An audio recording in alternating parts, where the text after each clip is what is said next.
Hello. কে বলছেন? জানতাম তুমি আমাকে চিনতে পারবা না। কে আপনি? তোমার সেই পাগল, সে তোমাকে পাগলের মতো ভালোবাসতো। ও আচ্ছা, আপনি তো ফোন দিয়েছেন কেন? আমি ফোন রাখলাম। একটু দাঁড়াও, একটু কথা বলবো শুধু।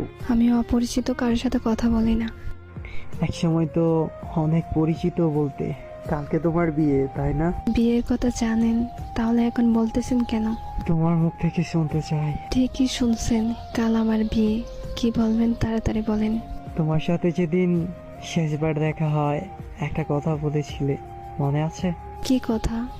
ও মনে নাই? আমি বলেছিলাম তোমার যেদিন বিয়ে সেদিন আমি এই দুনিয়া থেকে হারিয়ে যাব। দেখেন, শুধু শুধু পাগলামি করেন না প্লিজ। সত্যি আমার কপালটা একেবারেই খারাপ। ভাবছিলাম আমার মুখে মৃত্যুর কথা শুনে তুমি বলবে তুমি কি ভাবছো, তুমি কি ভাবছো, তুমি মরে গেলে আমি বেঁচে থাকবো। হ্যাঁ, আর কি বলবো, তুমি তো আমাকে কোনোদিন ভালোই বাসোনি। একা হয়ে গেছি আমি, একেবারে একা। চুপ করেন, এমন করে কেন কথা বলতেছেন? সমস্যা নাই, একটু পর নিশ্চুপ হয়ে যাব। শোনো না, আমার অনেক কষ্ট হচ্ছে।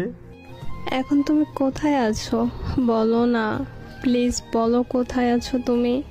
আমি বলতে পারবো না, আর জেনে কোনো লাভ নাই। আমাকে বাঁচাতে পারবে না। আমি মরে যাওয়ার আগে একটা কথা বলবো, তুমি শুনবা?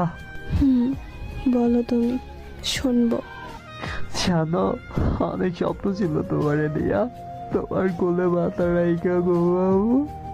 আমার অনেক কষ্ট হচ্ছে, সত্যি অনেক কষ্ট হইতেছে আমার। আমার সময় শেষ, ভালো দেখো তুমি, নিজের খেয়াল রেখো।